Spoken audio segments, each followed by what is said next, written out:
তো এটা প্রসেসটা ডেলি চলবে। যেমন যেমন এনরোলমেন্ট হয়ে যাবে, ভেরিফিকেশন হয়ে যাবে, তারা অটোমেটিক কোর্সে লক্ষ্মীর ভান্ডার থেকে অন্নপূর্ণা যোজনায় চলে যাবেন এবং লক্ষ্মীর ভান্ডার তাদের অফ হয়ে যাবে। যতক্ষণ না এনরোলমেন্টের প্রক্রিয়া কমপ্লিট হচ্ছে ততক্ষণ লক্ষ্মীর ভান্ডারের যে সুবিধা তারা পাচ্ছেন সেই সুবিধা থেকে তারা বঞ্চিত হবেন না। মানবিক সরকারের এটাই প্রতিশ্রুতি। তাই একদিনে সবাইকে ফর্ম ফিল আপ করতে হবে, লাইনে দাঁড়াতে হবে,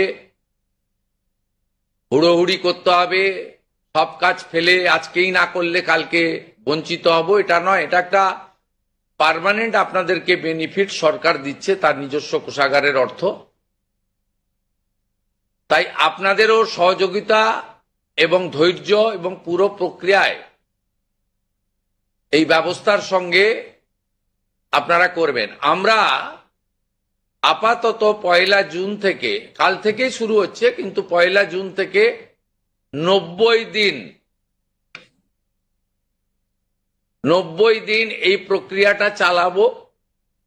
কিভাবে হবে? অনলাইনে হবে, অফলাইনেও হবে। বিডিওরা এবং পৌরসভা থেকে তারা করবেন। বড় পৌরসভা কর্পোরেশনের ক্ষেত্রে ওয়ার্ড ভিত্তিক, বড় ভিত্তিকও হবে।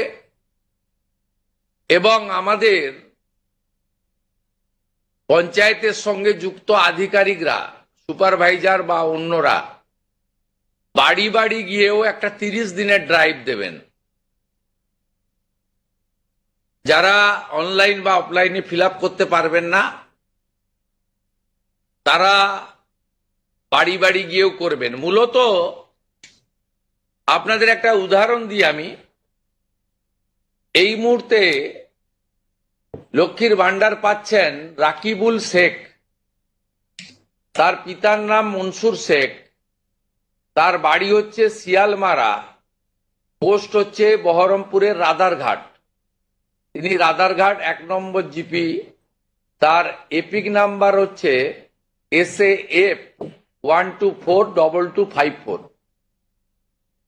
অর্থাৎ যে কর্মসূচি মহিলাদের জন্য, সেই কর্মসূচিতেও ভেজাল এবং বেনজল ভেরিফিকেশন না থাকার ফলে ঢুকে বসে আছে। আমরা এই ফর্মে অনেকগুলি ক্লজ রেখেছি, খুব সিম্পল, এবং আমরা সহযোগিতা করব। এবং বিডিও অফিস থেকে বিধায়কদের এই কাজে যুক্ত করা হবে। বিধায়করাও নিজেরা এটাতে নেতৃত্ব দেবেন। নবনির্বাচিত বিধায়কদের এটা একটি বড় কাজ। তারাও ফর্ম ফিল আপে সহযোগিতা করবেন সরকারের সাথে। আমাদের এই লঞ্চিং এর পরে বিডিওদের সঙ্গে ভার্চুয়াল কর্মসূচি রয়েছে। সেই কর্মসূচিতেও আমরা এটা বলবো। আমাদের যে জনকল্যাণ শিবির হচ্ছে 15, 16, 17, সেখানেও ফর্ম ফিল আপ করার বা সহযোগিতা করার, বা কেউ যদি কোনো একটি এই ফর্মের কোনো একটি ক্লজ বা কোনো একটি বিষয়ে তার কোনো কনফিউশন থাকে, সেটাও করতে পারবেন।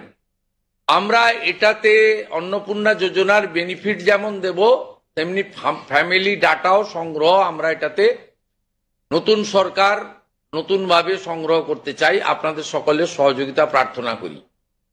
আমরা চেয়েছি রাষ্ট্রের মূল ধারার সঙ্গে যারা নাগরিকরা যুক্ত হয়েছেন তারাই বেনিফিট পাক। প্রথমত, যারা অতিরিক্ত ইনকাম ট্যাক্সের আওতার মধ্যে পড়েছেন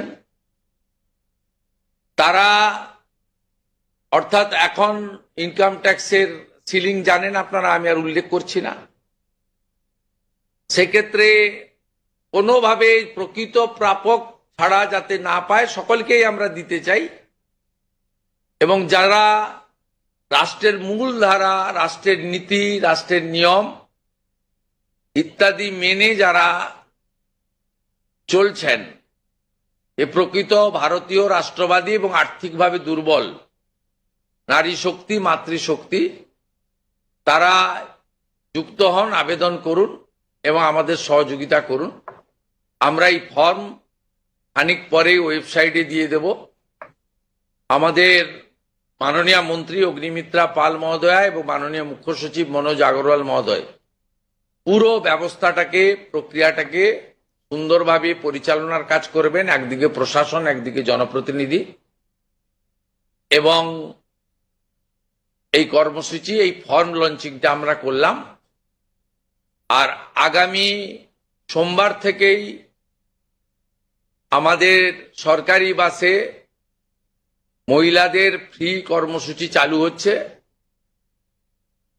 আমরা এই ক্ষেত্রেও প্রাথমিকভাবে সমস্ত মহিলাদেরকে সুযোগ দিলেও পরবর্তীকালে এনরোলমেন্ট করে একটা কার্ড তাদের দিতে করব, কারণ যাতে এই লক্ষ্মীর ভান্ডারের মতো ওখানেও মহিলা ব্যতীত অন্য কেউ যাতে এই সুযোগের অসদুপায় ব্যবহার করে মিসইউজ না করতে পারে, সেটাও আমরা পরবর্তীকালে করব। আপাতত আমরা সেক্ষেত্রে সকলকেই সুযোগ দিচ্ছি। এবং অন্নপূর্ণা যোজনা, যা আমাদের ম্যানিফেস্টো সংকল্পপত্রে ছিল, আমরা এটা লঞ্চিং করে দিলাম। ফর্ম ফিল আপে সহযোগিতা করুন এবং এই সুযোগ গ্রহণ করুন। প্রতি সপ্তাহে আমাদের মাননীয় মন্ত্রী অগ্নিমিত্রা পাল প্রেস ব্রিফিং করে প্রতি সপ্তাহে কতজন এনরোলমেন্ট হলো সেটা সাংবাদিক বন্ধুদেরকে জানিয়ে দেবেন। 3 তারিখে আমি এবং আমার অন্যান্য ক্যাবিনেট কলিগরা থেকে আমরা ট্রান্সফারের কাজ শুরু করব। তারপরে ঠিক 7 দিন অন্তর অন্তর মাননীয় মন্ত্রী তিনি প্রেস ব্রিফিং করে জানিয়ে দিবেন যে এত লক্ষ ভেরিফিকেশন হলো এবং তারা লক্ষ্মীর ভান্ডার থেকে বেরিয়ে অন্নপূর্ণা যোজনায় চলে গেল। আমার বিশ্বাস যাদের জন্য বা যাদের উদ্দেশ্যে এই কর্মসূচি, তারা এই কর্মসূচিতে উপকৃত হবেন এবং আমরা আমাদের দেওয়া কথা রাখতে পারবো। এই প্রক্রিয়াটা সম্পূর্ণ করার জন্য যে লক্ষ্যমাত্রা সময় আমরা দিয়েছি, হয়তো তার আগেই 1 মাসের মধ্যেই কমপ্লিট হয়ে যাবে। যেদিন কমপ্লিট হয়ে যাবে তারপরেই আমরা আপনাদের সামনে তথ্য ডাটা নিয়ে আসব এবং স্বচ্ছতার সঙ্গে আমাদের রাজ্য সরকারের ওয়েবসাইটেও আমরা সেটা তুলে দেব। আপনাদের সকলকে ধন্যবাদ জানিয়ে এইটা ফর্ম, এটা বিস্তারিত ওয়েবসাইটে দেওয়া থাকবে, হ্যাঁ, এবং বাংলাতেও থাকবে, ইংরেজিতেও থাকবে এবং কিছু বিশেষ এলাকার জন্য হিন্দিতেও থাকবে।